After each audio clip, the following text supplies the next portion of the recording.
Nakita po natin kung paano po sumagot ang Vice Presidente, napaka-emosyonal. Sabi nga po natin, may kasabihan po na when emotions are high, intelligence is low. Never speak out of anger.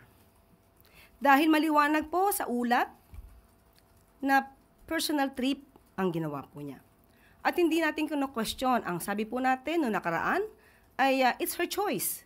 Kung diyan po siya abala sa kanyang private or personal trips with her family.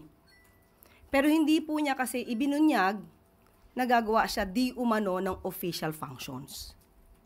Magiging magkaiba po yun kung ang sinabi niya po, kahit po sa inyo, sa media, na personal trip, pero meron po pala siyang gagawing official functions.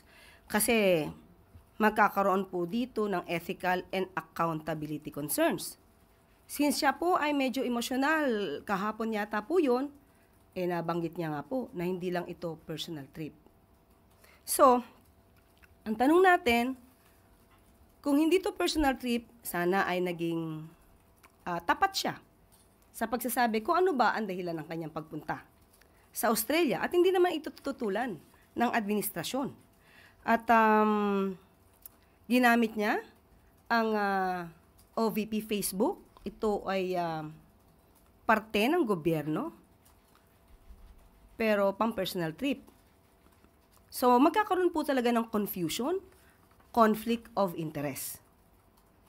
At ngayon, na inamin niya, sinabi niya na siya ay nagtatrabaho bilang Vice Presidente, lumabas siya ng bansa, kailangan na po siyang mag-ulat sa bayan. Ano ang ginawa niya sa Australia?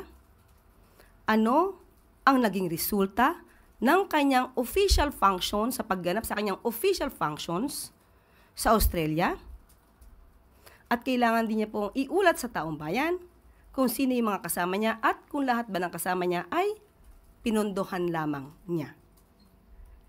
Kasi po, naging official functions ang sabi niya. Talagang kailangan niya na pong mag-ulat.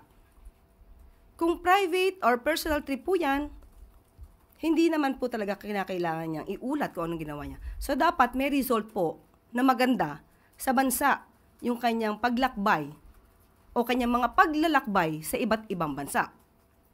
Kaya, muli, bayan o sarili? Tanong yan ni General Luna.